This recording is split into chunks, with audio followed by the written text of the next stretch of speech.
Hai, Assalamualaikum dan salam sejahtera.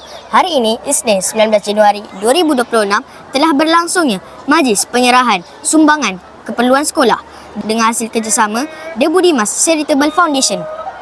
Seramai 101 orang murid sekolah terpilih untuk menerima bantuan ini dengan berupa beg sekolah, bekas air, fail dan kotak pensel. Kesemuanya adalah berjumlah RM10,100. Terima kasih Budimas.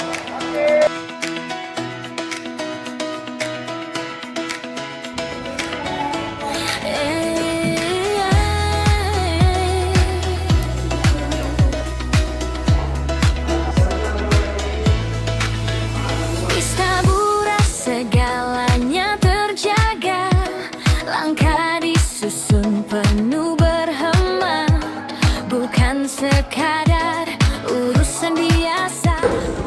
Dan hari ini Budimas Education Charity Fund telah sumbangkan 100 buah beg dan kelengkapan sekolah yang bernilai setiap orang RM100 bernilai RM10,000 untuk hari ini saja, dan banyak lagi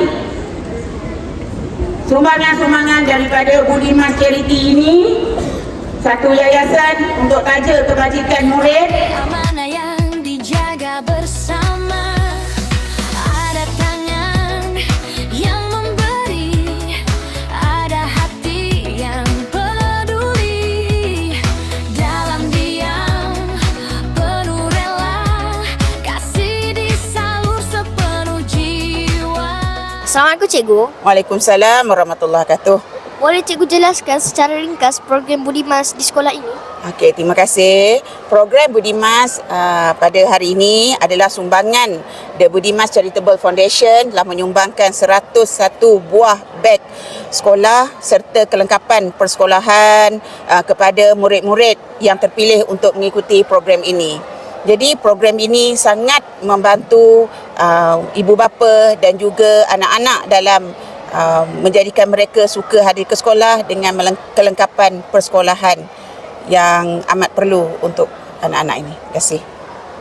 Apakah harapan pihak sekolah terhadap kesinambungan program ini? Okey, saya berharap supaya program ini akan dapat diteruskan oleh program The Budimas.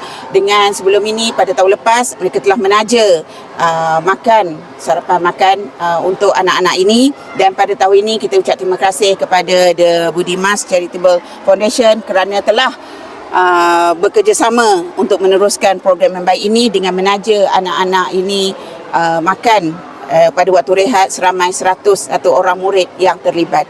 Terima kasih. Terima kasih Cikgu. Sama-sama.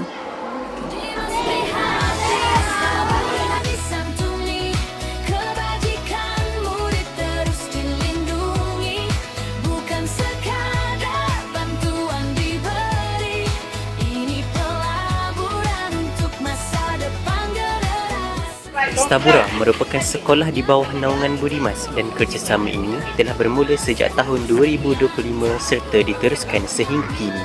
Selain kelengkapan persekolahan, Budimas turut melaksanakan Budimas Food Charity Fund di mana seramai 101 orang murid Setabura menerima sumbangan makanan setiap hari persekolahan.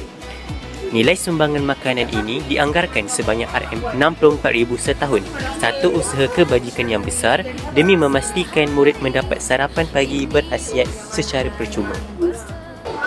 Assalamualaikum Cikgu. Waalaikumsalam. Apakah pendapat Cikgu terhadap program Budimas ini?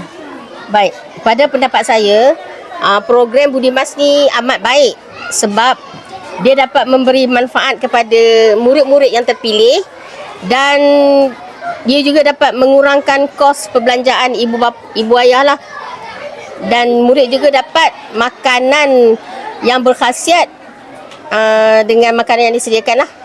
Terima kasih Cikgu. Sama-sama. Terima kasih.